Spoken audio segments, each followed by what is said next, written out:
There is power behind every story we carry within. Every tragedy, no, yes, laugh, victory. And every testimony that is incubated within our souls have power. The power to transform, from tragedy to crown, from obstacle to opportunity. And all the moments in between make us wiser. Watch Candid Conversations with Charisa for impactful, unheard moments that will certainly spark your power and inner truth to shift, heal, and restore your life. It's time to get real, uncover, unlock, unpack, set free, and increase the dialogue to change a life. We all start somewhere and end in places of destiny. Get ready for the long-awaited Candid Conversations with Charisa. Raquel, it is so good to have you joining me on Candid Conversations with Charisa.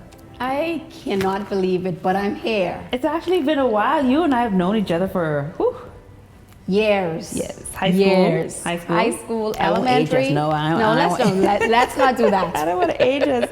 And then there was a time when we weren't in communication each other's space. No. And there's Facebook and Instagram and Social media came along. Exactly. Then we started to see each other on different lives, and then we just reconnected since then. So tell me, how did you get here? Remind me. So I wouldn't say happened to be, but I was on a live that you had. Don't remember when. I don't even remember what you were talking about. However, I am always on a live when Charisa is on. And you were then launching your YouTube page, and you were talking about having your YouTube page, having Candid Conversations with Charisa. And you asked your audience, you wanted us to draft a caption for... Oh, that's right. Help me write the description. For your the YouTube show. page. Then you said, I'll choose. She said, don't limit it to just one line. Give me like 3 or 4 sentences. So me not thinking of anything I like to write, I wrote my little 3-4 sentences and I submitted it. And you said, it must be on this live. It must be on this live. The following day was the launch of the YouTube page. And there in the description, I saw some of the things that I wrote. I said, oh, okay. You did. Not thinking that this was some grand prize option, nothing of that sort. Then days later, here comes Charisa in my private chat. Hey Raquel, you're one of the winners. You were awarded a trip to be on my show. I was what? And that's how I'm here. A trip to be on Candid Conversations with Charisa. And I'm very so honored. True to my word. So I remember saying, there will be a prize. Yes, you did. At the end for those, or for that person that that wrote the winning script.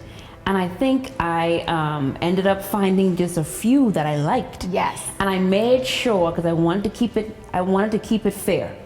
I made sure that it was not me choosing, but it was my team. My husband was also involved. I didn't want to pick one because I knew this person. So I just picked all the entries and I showed them. And they told me these 3, there were these 2. And I said, you know what? They said it's between these 3. I said, it's not going to be between none of them. We're going to make them all winners and I'm going to combine it. Wow. And so I have the perfect description, and it is a combination of you and 2 other persons. Yes. And so I said, but I didn't want to say what the prize was going to be, because I wanted people's response and their support and their interaction to be authentic, right? And not just let me see this be a perfect. Do this because of a trip, because of a trip. Because you know how people go, right? I honestly thought, okay, a prize. I'm going to probably you're going to send me something in the mail or just a thank you or something. Not like that, but an entire trip. I was like, oh, okay, paid for. Now imagine if I put that out there. Imagine, trust me, you would have still been reading entries. I would have had men. I would have to tell my husband how in the world I come and pay for some other man. Imagine It's true. Now I had a few mail. I actually was hoping that I had more male interaction, because I don't want it to be a show that men think, oh, this is just for women. Just for women. Because this is for men as well. I want them to be part of the audience. But it also shows that women are also better writers. I mean, I won't say it, but what I know. will say though is for me, being on this purpose journey now, I think for me it was kind of, this is purpose, like this was destined to be even before, because all of a sudden I just started following your lives. I know you just recently started doing lives, but every live that you're on, I have notifications and I'm notified when Charisa is on, just out of support for knowing you and where you came from, who you are and everything like that. So every live you're on, Raquel is on. If I only can say, hey, I want you to know that I'm there. And so I think everything is just in time. It is. Everything in time. Lives are indeed new for me. I'm one of those people, because live requires real time. Yes. Just as you are. You make a Yes. mistake too bad, you can't correct it. And I'm big on, let's record, we can edit, we can, if we don't like it, we can fix it. Like my producer always said, no, like we need to do some stuff like current. I'm like, no, I don't wanna. And this is Anyway, my so struggle. here I am. But So here you are. I say all that to say thank you so much for participating. Thank you so Thank much. you so much having me. for, and then allowing me to bless you that way and making yourself available to be here on Candid Conversations with Charisa. We're about to have a real candid conversation. Indeed. I want to do nothing but celebrate you right now, because Thank I've been you. watching you from afar, and as Bahamians, we there's this natural bond that we have just because we are Bahamians, but we also know each other. But it's interesting to see, you know, my high school mate doing just as well as I would have hoped. Forget just as well as me, just as well as I would have hoped. And you've written a book, which I think is so good. And so you've been doing so much, and I actually we're going to talk about that today, because I want to hear more about your what's behind your affirmations and where that started. So yes, let's talk about this book that you wrote. I think it's an amazing topic. So it says, Affirm Her 31-Day Book of Affirmations. Indeed. My tell me- first publication. It is your first publication. I remember doing a devotional myself.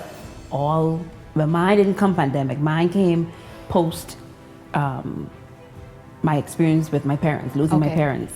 And I remember that feeling of, this is my first. This is my first. So I want to celebrate you for this first. And so tell me more. I'm excited. So the year 2020, as we all know, was a year that the world stopped. The world paused. And I think God said, you know what? Let me fill some spaces in your life that were feeling void or were void. And for me, it was writing the book that was always inside of me, or birthing or pushing forth my purpose even greater.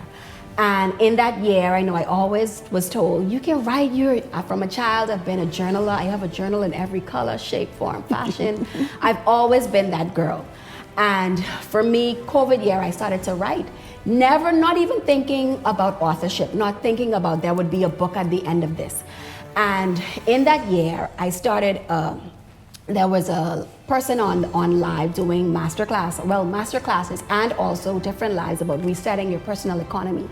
And what I did was every live I was on, and then I started to just draw back. Okay, God, what is my purpose? What am I doing? I always knew as a child what my purpose was, and it was dealing with women and pushing them in, affirming them, inspiring them, motivating them to pursue purpose. So I said, okay, God, I want to pursue my purpose on a greater scale. How can I do this? What can I do?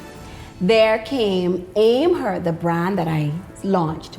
So Aim Her is for affirm, inspire, and motivate her. From there, Wait. Don't go so fast. Hold on. Aim means affirm, inspire, and motivate her. Yes. Aim, inspire, motivate. Girl, go ahead. So from there, I said, okay, God, me and him had a conversation. This is deep. Where is this going now? Okay, I got this whole acronym. I got this. I understand now that my goal now is to aim women to finding and exploring their purpose. From there came... Don't rush this conversation. Aim, inspire, Affirm, inspire. Affirm, inspire, and motivate women to Pursue purpose.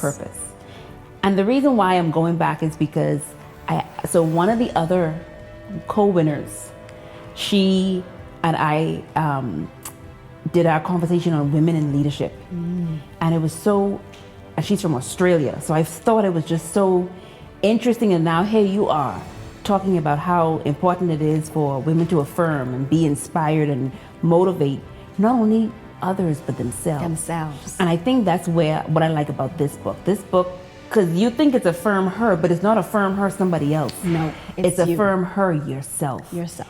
And it's very hard for me to, I take that back, because there are challenges on both sides. It's hard for me to authentically and sincerely affirm you as somebody else if I can't affirm myself first. Now, I can pretentiously affirm you while hating myself. Yes. But it's not going to be sincere. No. It's not going to be honest. It's not going to be authentic. It's going to be fake. Right. But it's important to truly love you as the person that you are. You. Flaws and all. Until I can do myself. And so I appreciate that you're pushing that, affirm you. And I'm big on celebrate you. Don't wait for others to celebrate you. The thing is, for women, what I found is we aspire to be superwoman in every aspect of our lives. On the job, we're the super employee or the super boss. We're the super mom. We're the super wife. We're expected to be at 100 in every area. But when it comes to that woman, her, we've left her for the last. So we don't do the self-care. We don't focus a lot on pushing her because we have to be super in so many areas. And that's not bad. However, you have to fill you up first. Always. Always. That's so funny. I was talking to this lady and she has 6 kids. And these 6 kids, she tells them, because you know how there's this question, if you need to feed you and your child, someone gave you 1 sandwich, are you going to feed the children or are you going to feed yourself? She says she going to eat that entire sandwich. She said she told her children, if any food come here and someone asks me, who am I going to feed first? Let me let y'all know now, I'm going to feed me first. Wow. But let me tell you what her point was. She said, imagine me saying to myself, I don't want my children to starve, so I'm going to feed them first. Feed them first. Make sure they have everything first. So I'm going to make sure they're good, they're alive, but I killed myself because I denied myself. Wow. I killed myself because I withheld from myself. Wow. So now I'm dead and I can no longer take care of these children that I have provided for. I can't take care of now these children that I have given to because I have held for myself. And as how do I want to say this? As selfish as that may sound, it's the truth. It's the same way as saying, she said, the reason why I would eat first is because once I now can eat, I have the energy, I have the support, I have the food I need to now get up and go and get food to feed my 6 children.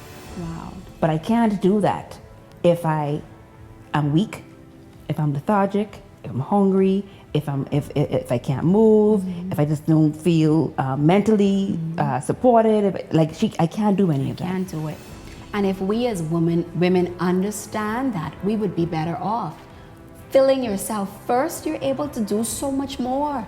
How much more can we do at 100 as opposed to at 25%? But filling you first, and it's like you said, it sounds selfish, but really and truly it's not. It's not. It's not and I selfish think that's at the all. lie that people, women, men, everyone tell themselves. That I think one day I would like for us to be able to acknowledge that's a lie and then get rid of it. Get rid of that and lie. then fill it with the truth that, no, I can take care of myself. I can do it. Let me do me. And not do me first. Let me do me. And then also, why does it have to be a either or? Why it can't be, I can do both. I can do or, both. There needs to be a consistent and a constant care of self, a consistent and a constant engaging and re-engaging and filling and refilling and autorizing. And I love the word autorizing. As Bahamians, we know when you go to the gas station and they say autorize pump 6, that means fill me up. I ain't got to tell him, he don't have to tell the cashier, fill up to autorize, fill it up to the top. Let it go, and we should always be authorizing ourselves and filling ourselves to the top, to the point where every time we authorize, there's the only place for whatever goes into go is out. Overflow. That overflow that goes into, don't get me started. That overflow that goes into the saucer. And so now people get to now take from our saucer. What you get from my saucer doesn't deplete me At all.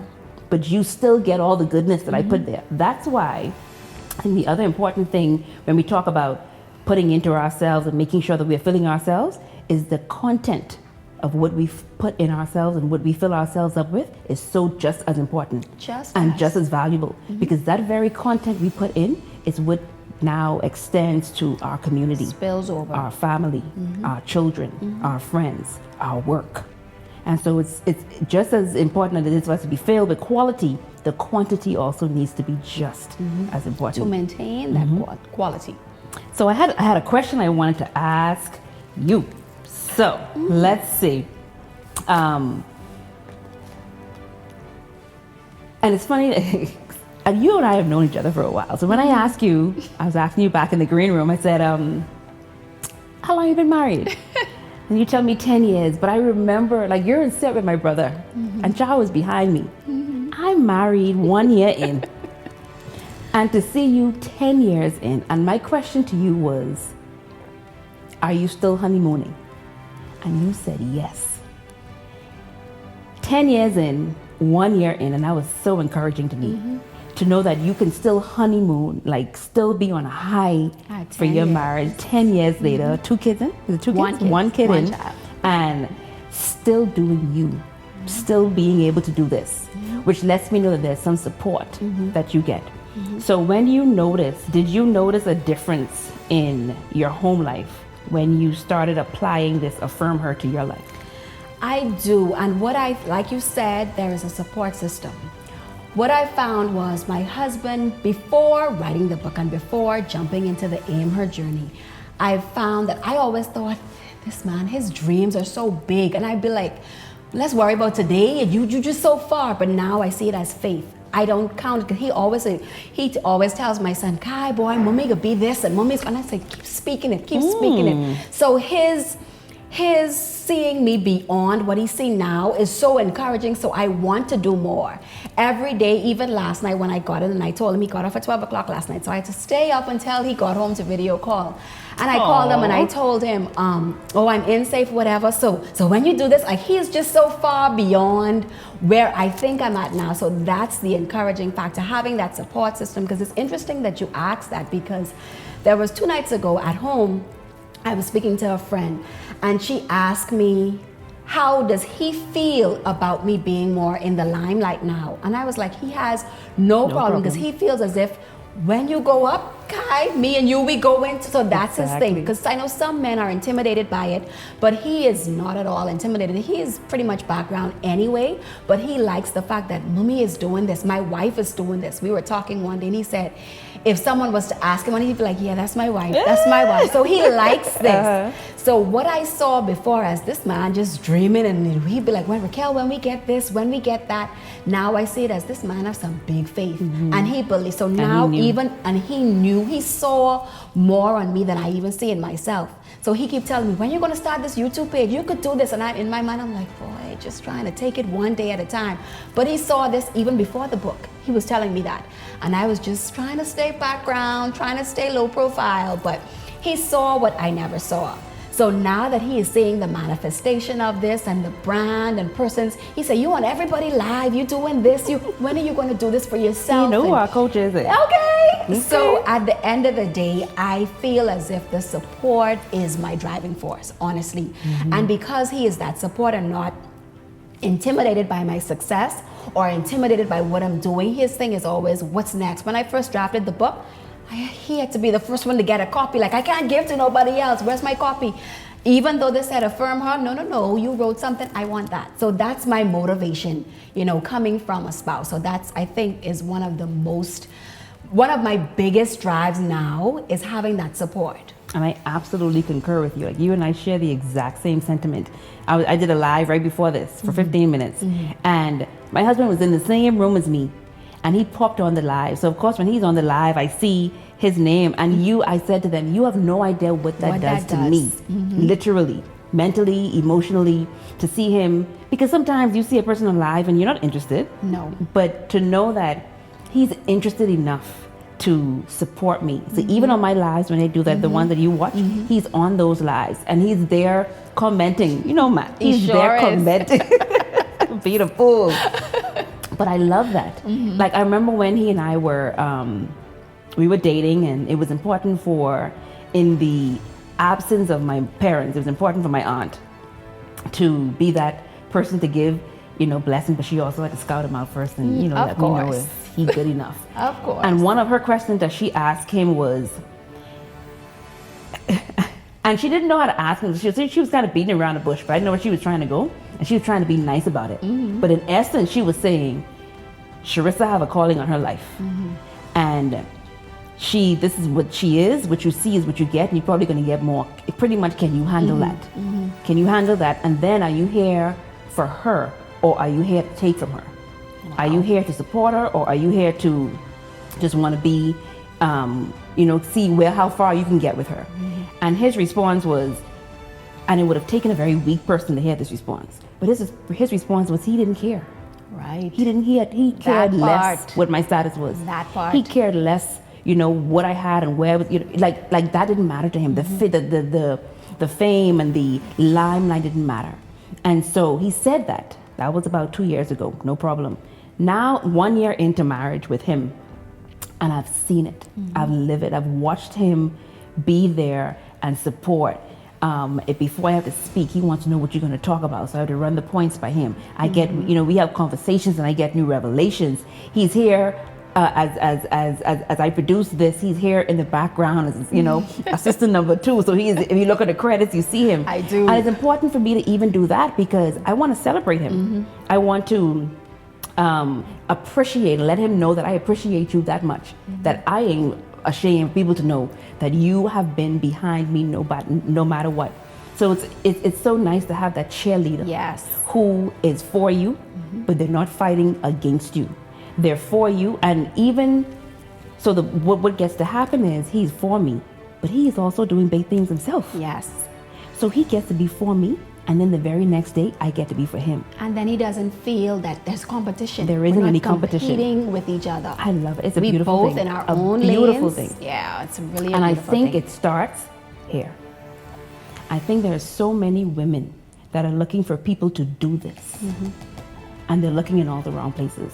The wrong men, the wrong friends, the wrong social media, the wrong television, and then when they don't get that, they have to go from one to the next, from one different man to the next, because they're trying to get that person to fill these voids. And then too, because you were they've talking already about. been scarred, they pass it on to each man and expect that man to then affirm them.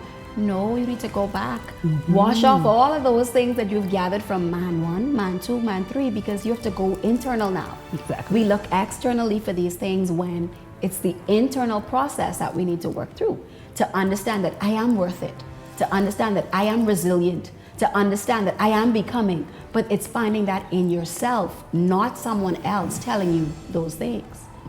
I know back when you and I were having a conversation before this, you had asked me, what would I tell my younger self if I can go back? And 2 things that I would tell my younger self is, 1, it's okay to be scared. I think we grow up, we've been taught that being scared is just such this big problem. And if you're scared, you're weak. When now I know and realize that being scared and doing it, acting, making the move while I'm scared is actually making me stronger. It's actually the stronger of the 2. And the other thing that I would tell myself, and I read your book, I saw in your book that you said this, and I thought it was the best thing. I am becoming. And the reason why I like that I am becoming, anytime you put an ing on the end of any word, there's still this process. Yes. There's this continuum. There's this continual system that's going on. And to tell myself that you are what you are right now, but there's an evolution. There's more. There's a growth. There's a maturity that's going to come. So enjoy this phase. Because enjoy this there's process. more. My uncle is the king of process. And trusting the process. I would have trust processes a little more quicker then. Now I'm at a different place where, okay, I understand this is the process. So this may not feel good. It's part of the process. Why? Because I'm becoming. So those are the two things I would tell my younger self. Awesome. One of the things that I would tell my younger self was, failure is not a death sentence. You failing, you messing up, just give yourself grace. Give yourself the grace to fall. Give yourself the grace to don't get it right the first time. Sometimes we think, if I don't get it right the first time, it's off limits. No, that's even more reason for me to push. That's even more reason for me to go a bit harder. So give yourself the grace to mess up. And even with falling, man, the perspective is everything, Raquel. You have no idea. Like, I have a different perspective on falling. And so you know how we tend to think about falling as a fall back? Like if we fall back and you have the setback, or you have a fall that is back. No.